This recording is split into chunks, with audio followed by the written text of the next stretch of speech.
Hey, I'm Mark. Let's go, let's go. All right, today we're looking at another one of the great dystopian films of the 1970s and the history behind it. We looked at Logan's Run. We looked at Soylent Green. Today, let's look at the greatest athlete in Houston in 2018. Sorry, J.J. Watt. Sorry, James Harden. Sorry, Jose Altuve. Actually, he's the world's greatest athlete playing the world's greatest sport.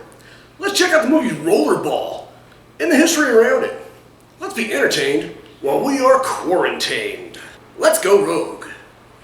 On June 25th, 1975, MGM Studios released Rollerball, based on the 1974 book Rollerball Murder by William Harrison. The movie was produced by William Jewison, the same guy that produced Fiddler on the Roof. Tradition. Yeah, but you're not going to see Tevye singing or dancing in this one. Rollerball is set in a dystopian future where people are glued to their television sets watching a new, ultra-violent sport that combines roller derby, basketball, and gladiator games. It's like the early 90s Detroit Pistons on roller skates. Injuries are common, a few deaths occur. The scoreboard keeps a list of players, and as they become injured, you see a red line begin to disappear. Kind of like in the fighting games. Jewison chose James Caan to play the story's hero, Jonathan E. Caan, he's the father of my daughter's crush, Scott Caan, Dano Williams on Hawaii Five-0. But it's not about him. Sorry, Molly. James Caan played football at Michigan State. Sources from the time say he played quarterback, but according to James Caan, he played tackling dummy. After 1 year at Michigan State, he went back to New York where he started his acting career.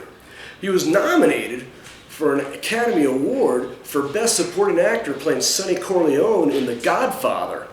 In making the movie Rollerball, Jewison was more interested in James Caan's portrayal of Chicago Bears running back Brian Piccolo in the 1971 made-for-TV movie Brian's Song. I wasn't crying, I had something caught in my eye. In Rollerball, Jonathan E. is a 10-year veteran of the sport and its most popular player. The movie opens with preparations being made for that night's game between Jonathan E.'s team in Houston against a team from Madrid. The game's played on a large round bowl, upon which roller skaters and dudes on motorcycles circle around. A heavy fist-sized ball is shot from a cannon onto the playing field at 120 miles an hour. The ball is fielded by one of the players, whose team now tries to score by putting the ball into a goal. The opposing team tries to stop the offense using whatever means is necessary. There's no rule book for the viewer. An announcer gives a play-by-play, and some guy in a black and white striped shirt stands down on the field telling people to leave the playing field for 3 minutes at a time. You see some things happen and think, my God, wouldn't a fist to the face be a penalty? And then in another instance, somebody taps somebody on the butt and he's kicked out of the game. It's good movie making. Show, don't tell. Don't slow down the action to have somebody explain the rules. Just let the rough and tumble excitement go. It's like the WWE. There's a referee in the ring for some reason.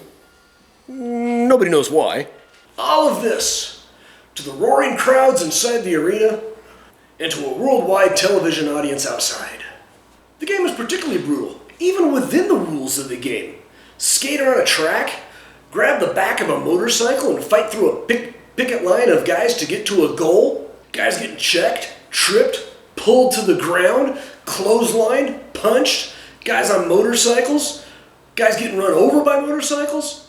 They wear like 1960s era football helmets with the Garo Upremium single bar across the face. I mean, how's something like that going to protect you? I mean, wear something else, like a hockey mask or like a Roman helmet. Most deaths in one game? 9. Jonathan scores the last goal to put the game away for Houston. With the crowd chanting his name, he puts his arm around his teammate, Moon Pie, and says, I love this game. You know who else loves the game? Mr. Bartholomew, played by John Houseman. We make money the old-fashioned way. We earn it. Here's why he loves it. It helps him control the masses. Bartholomew is a corporate manager in a world where nations have failed and the world is now run by corporations. The corporations have eradicated war, famine, sickness. Houston is run by the Energy Corporation, and the Energy Corporation sponsors Houston's Rollerball team. In the words of Bartholomew, corporate society takes care of everyone, and all it asks of anyone ever is not to interfere with management decisions. Before each game, the crowd is directed to honor their corporate overlords by standing for the playing of the corporate hymn. After the match against Madrid, Bartholomew talks to the athletes in the locker room. He talks about executives that dream that they're great rollerballers. They dream they're Jonathan. They dream they have muscles. They bash in faces. He next speaks to the world's greatest rollerballer, Jonathan E. Jonathan's rollerball's most valuable player, although there's no such award. We'll find out why later. He is Houston's leading scorer. He once put 13 opponents out of action in one game. For his efforts, the Energy Corporation rewards him with a ranch to live on, expensive dinners, and concubines. Unfortunately, there are downsides to living under corporate rule. Jonathan, like all citizens, is treated as a powerless employee of the executive class. An executive in Italy took his wife, Ella, paying her to leave Jonathan. He's never forgiven the executive class for this insult.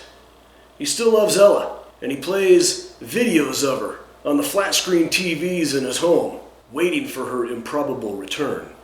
Bartholomew announces that the Energy Corporation is doing a TV special about Jonathan, to be seen by everyone around the world. A few days later, Bartholomew invites Jonathan over to his office, telling Jonathan that he's going to announce his retirement during the special. No real explanation is given to him as of why he should retire. An athlete at the top of his game, he's only told that it'll be good for him, and he'll be given a generous compensation package, and that he should be mindful to respect the decisions of the corporate executives. Jonathan rejects the offer to retire. But the corporation really wants Jonathan out of the game. They changed the rules for their playoff game in Tokyo. No penalties and limited substitutions. The Tokyo match is a bloodbath with multiple deaths. One player's skull is fractured when it's hit by the rollerball being put into play. Jonathan's best friend, Moon Pie, suffers traumatic brain injury when he's attacked by 3 of the players from the Tokyo team. Another teammate burns to death when his motorcycle blows up after being hit by the rollerball being put into play. Nevertheless, Jonathan leads his Houston team to victory and a spot in the Rollerball finals.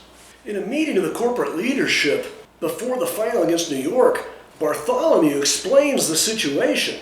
The game of Rollerball, it is created to show the populace that collective effort is better than individual effort. The game was created to demonstrate the futility of individual effort. But by being the greatest player in rollerball history, Jonathan E. is destroying the myth of what the corporation is trying to create. The corporate leadership then decides that Jonathan must die. And so the rules of the final are changed. Once again, no penalties, no substitutions. Essentially, the team with the last player standing wins. After another bloodbath, Jonathan is left facing 2 players from New York, one on skates, one on a motorcycle. The player on skates attacks Jonathan, but Jonathan lifts him up against the barrier between the playing field and the crowd directly in front of Mr. Bartholomew. He breaks the attacker's neck. Jonathan then clotheslines the other player on the motorcycle, jumps on him, and prepares to bash his face with his spiked glove holding the rollerball itself. He then lets his opponent off, marches to the goal, and slams the rollerball home. Bartholomew leaves the arena as Jonathan skates a victory lap to the cheers of Jonathan, Jonathan, Jonathan. The film ends with a freeze frame on James Caan's face. Roll credits. Obviously, violence is a huge part of the dystopian future as shown in Rollerball. The film was made in 1975. You gotta remember, the first 3/4 of the 20th century was completely filled with violence. 2 world wars, along with numerous regional wars that were still taking place. The United States at the time was still trying to extract itself from Vietnam. It saw genocides against Armenians, Jews, Gypsies, Cambodians.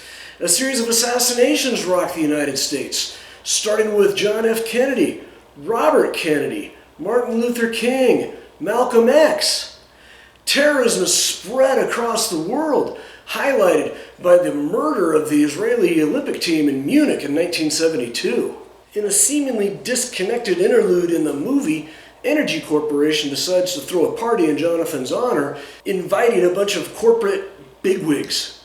At one point, after watching the special in honor of Jonathan, they go out with some kind of futuristic fireball shooting gun, and they start shooting trees.